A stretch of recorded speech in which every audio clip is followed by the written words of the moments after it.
നമസ്കാരം. ന്യൂസ് കേരള പ്രധാന വാർത്തകളുമായി CK നാസർ കാഞ്ഞങ്ങാട്. ഒരു രാജ്യം ഒരു തെരഞ്ഞെടുപ്പിന് കേന്ദ്ര മന്ത്രിസഭയുടെ അംഗീകാരം. 2024 ലോക്സഭാ തെരഞ്ഞെടുപ്പിന് മുന്നോടിയായി BJP പുറത്തിറക്കിയ പ്രകടന പത്രികയിലെ പ്രധാന വാഗ്ദാനങ്ങളിൽ ഒന്നായിരുന്നു ഒരു രാജ്യം ഒരു തെരഞ്ഞെടുപ്പ്. രാജ്യത്തെ തെരഞ്ഞെടുപ്പുകൾ ഒരേ സമയം നടത്തുന്നത് ചെലവ് ചുരുക്കാനും വികസനം പ്രോത്സാഹിപ്പിക്കാനും സഹായിക്കുമെന്നാണ് റിപ്പോർട്ടിൽ പറയുന്നത്. പാർലമെന്റിന്റെ ശീതകാല സമ്മേളനത്തിൽ ഒരു രാജ്യം ഒരു തെരഞ്ഞെടുപ്പിനുള്ള ബിൽ കൊണ്ടുവരാനാണ് തീരുമാനം. രാജ്യത്തെ എല്ലാ തെരഞ്ഞെടുപ്പുകളും ഒന്നിച്ചു നടത്താനുള്ള നീക്കത്തെ അഭിനന്ദിച്ച് പ്രധാനമന്ത്രി നരേന്ദ്രമോദി. ഒരു രാജ്യം ഒരു തെരഞ്ഞെടുപ്പ് എന്നത് ജനാധിപത്യത്തിൻ്റെ ഊർജ്ജസ്വലമാക്കുന്നതും എല്ലാവരുടെയും പങ്കാളിത്തം ഉറപ്പാക്കുന്നതുമായ സുപ്രധാനമായ ചുവടുവയ്പ്പാണെന്ന് അദ്ദേഹം എക്സിൽ കുറിച്ചു. ഒരു രാജ്യം ഒരു തെരഞ്ഞെടുപ്പ് അപ്രായോഗികമാണെന്ന് കോൺഗ്രസ് ദേശീയ അധ്യക്ഷൻ മല്ലികാർജുന ഖാർഗെ പറഞ്ഞു. മുൻ രാഷ്ട്രപതി രാംനാഥ് കോവിന്ദ് അധ്യക്ഷനായ സമിതിയുടെ റിപ്പോർട്ട് അംഗീകരിച്ച കേന്ദ്ര മന്ത്രിസഭാ യോഗ തീരുമാനത്തോടായിരുന്നു ഖാർഗെയുടെ പ്രതികരണം. ഇപ്പോൾ നടക്കുന്ന രാഷ്ട്രീയ വിവാദങ്ങളിൽ നിന്ന് ശ്രദ്ധ തിരിക്കാനുള്ള കേന്ദ്ര സർക്കാരിൻ്റെ ശ്രമമാണ് ഇതെന്നും നടപ്പാക്കാൻ പോകുന്നില്ലെന്നും അദ്ദേഹം പറഞ്ഞു. ഒരു രാജ്യം ഒരു തെരഞ്ഞെടുപ്പ് ഇന്ത്യയിലെ ഫെഡറൽ വ്യവസ്ഥയെ നിർവീര്യമാക്കുമെന്നും കേന്ദ്ര സർക്കാരിന് സർവാധികാരം നൽകാനുള്ള ഒളിപ്പിച്ചുവെച്ച അജണ്ടയാണ് ഒരു രാജ്യം ഒരു തെരഞ്ഞെടുപ്പ് എന്ന നിലപാടിന് പിന്നിലുള്ളതെന്നും മുഖ്യമന്ത്രി പിണറായി വിജയൻ പറഞ്ഞു. സംഘപരിവാർ നീക്കങ്ങൾക്കെതിരെ രാജ്യത്തെ ജനാധിപത്യ സമൂഹം മുന്നോട്ട് വരണമെന്നും മുഖ്യമന്ത്രി ആഹ്വാനം ചെയ്തു. 15ാം കേരള നിയമസഭയുടെ 12ാം സമ്മേളനം ഒക്ടോബർ 4 മുതൽ വിളിച്ചു ചേർക്കാൻ മന്ത്രിസഭാ യോഗത്തിൽ തീരുമാനം. ഇക്കാര്യം ഗവർണറോട് ശുപാർശ ചെയ്യും. ഇന്ന് ചേർന്ന മന്ത്രിസഭാ യോഗത്തിൽ വയനാട് ദുരന്തവുമായി ബന്ധപ്പെട്ട് കേന്ദ്രത്തിന് സമർപ്പിച്ച മെമ്മോറാണ്ടത്തിലെ വിവരങ്ങളും ചർച്ചയായി. കണക്കുമായി ബന്ധപ്പെട്ട് ഉയർന്ന വിവാദം ദോഷം ചെയ്യുമെന്ന് മന്ത്രിസഭാ യോഗത്തിൽ മന്ത്രിമാർ അഭിപ്രായപ്പെട്ടു. വയനാട് ദുരന്തത്തിലെ കേന്ദ്ര സഹായം വൈകാൻ കാരണം കേരളത്തിലെ BJP നേതാക്കന്മാരുടെ കുത്തിത്തിരിപ്പെന്ന് മന്ത്രി മുഹമ്മദ് റിയാസ് പറഞ്ഞു. എന്നാൽ വയനാട് ദുരന്തത്തിൽ കേരള സർക്കാർ ആവശ്യപ്പെട്ട ധനസഹായത്തോട് പ്രധാനമന്ത്രി പോസിറ്റീവായാണ് പ്രതികരിച്ചതെന്നും റിയാസ് വ്യക്തമാക്കി. അതേസമയം ഇടതു സർക്കാരിനോടുള്ള അന്ധമായ വിരോധമുള്ള ചില മാധ്യമങ്ങളും വ്യാജ വാർത്തകളും നൽകുന്നുണ്ടെന്നും മറ്റിടങ്ങളിൽ ദുരന്തമുണ്ടായപ്പോൾ സ്വീകരിച്ച അതേ മാനദണ്ഡമാണ് കേരളവും പാലിച്ചതെന്നും മുഹമ്മദ് റിയാസ് കൂട്ടിച്ചേർത്തു.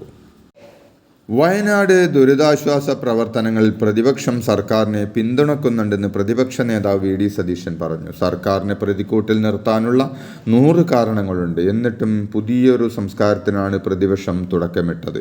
മുഖ്യമന്ത്രിക്കുള്ള പ്രശ്നം ചില ആളുകളെ അമിതമായി വിശ്വസിക്കുന്നതാണ്. പ്രത്യേക ദുരിതാശ്വാസ ഫണ്ട് ലഭിക്കാനുള്ള ഹോംവർക്ക് സർക്കാർ നടത്തിയില്ലെന്നും അദ്ദേഹം പറഞ്ഞു. അതോടൊപ്പം വയനാട് ദുരന്തവുമായി ബന്ധപ്പെട്ട് കേരളത്തിന് വേണ്ടത് പ്രത്യേക പാക്കേജാണെന്നും പ്രതിപക്ഷ നേതാവ് പറഞ്ഞു. ഊതിപ്പെരുപ്പിച്ച കണക്ക് കൊടുത്താൽ കേന്ദ്ര സർക്കാർ പണം നൽകില്ല. അങ്ങനെ ഒരു കാലത്തും സംസ്ഥാനത്തിന് പണം ലഭിച്ചിട്ടില്ല എന്നും അദ്ദേഹം കൂട്ടിച്ചേർത്തു. CPMന്റെ നയം നടപ്പാക്കാൻ കേരളത്തിലെ ഭരണകൂടത്തിന് സാധിക്കില്ലെന്ന് സംസ്ഥാന സെക്രട്ടറി MV ഗോവിന്ദൻ പറഞ്ഞു.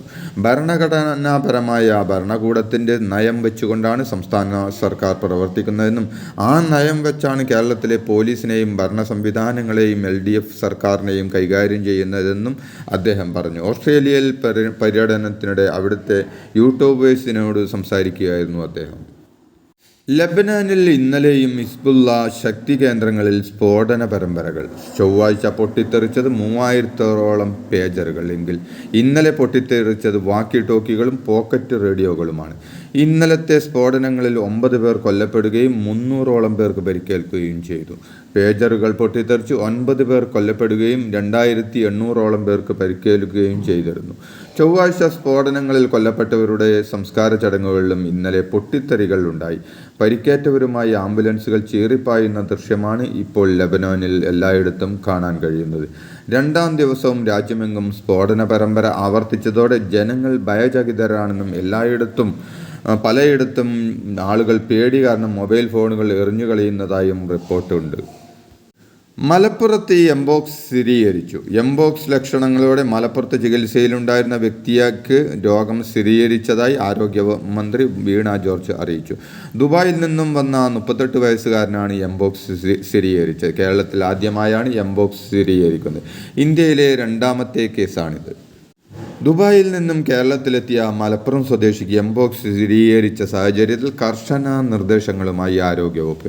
ഈ സാഹചര്യത്തിൽ മറ്റ് രാജ്യങ്ങളിൽ നിന്നും കേരളത്തിലെത്തുന്നവർക്ക് രോഗലക്ഷണങ്ങളുണ്ടെങ്കിൽ ചികിത്സ തേടണമെന്ന് ആരോഗ്യമന്ത്രി വീണ ജോർജ് നിർദ്ദേശിച്ചു. ഏതെങ്കിലും രീതിയിലുള്ള ലക്ഷണങ്ങളുണ്ടെങ്കിൽ ആരോഗ്യവകുപ്പിനെ വിവരം അറിയിക്കണമെന്നും മന്ത്രി അഭ്യർത്ഥിച്ചു. സംസ്ഥാനത്ത് സാമ്പത്തിക പ്രതിസന്ധി അതിരൂക്ഷമായതിനാൽ ട്രഷറിയിൽ കടുത്ത നിയന്ത്രണം ഏർപ്പെടുത്തി സർക്കാർ. 5 ലക്ഷം രൂപയിൽ അധികമുള്ള ബില്ലുകൾ മാറി നൽകില്ല. നേരത്തെ 25 ലക്ഷമായിരുന്നു പരിധി. തദ്ദേശ സ്ഥാപനങ്ങളെയും കരാറുകാരെയും നിയന്ത്രണം ബാധിക്കും. വിവിധ വകുപ്പുകളിലെ ആനുകൂല്യങ്ങളുടെ വിതരണത്തിലും കാലതാമസമുണ്ടാവും.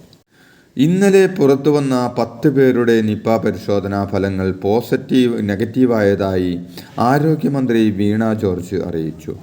മരിച്ച യുവാവിൻ്റെ കൂടെ ആശുപത്രിയിൽ നിന്ന മാതാവ് അടക്കമുള്ള അടുത്ത ബന്ധുക്കളെയും ചികിത്സിച്ച ഡോക്ടറെയും ഉൾപ്പെടെയുള്ളവരെയാണ് ഇന്നലെ നെഗറ്റീവായി. ഇതോടെ ആകെ 26 പേരുടെ പരിശോധനാ ഫലം നെഗറ്റീവായി.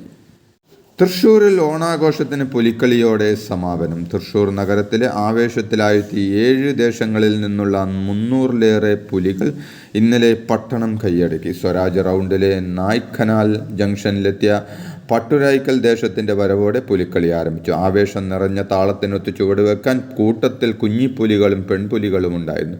പുലിക്കളിയിൽ വിറിയൂർ ദേശം യുവജന സംഘത്തിനാണ് 1ാം സ്ഥാനം.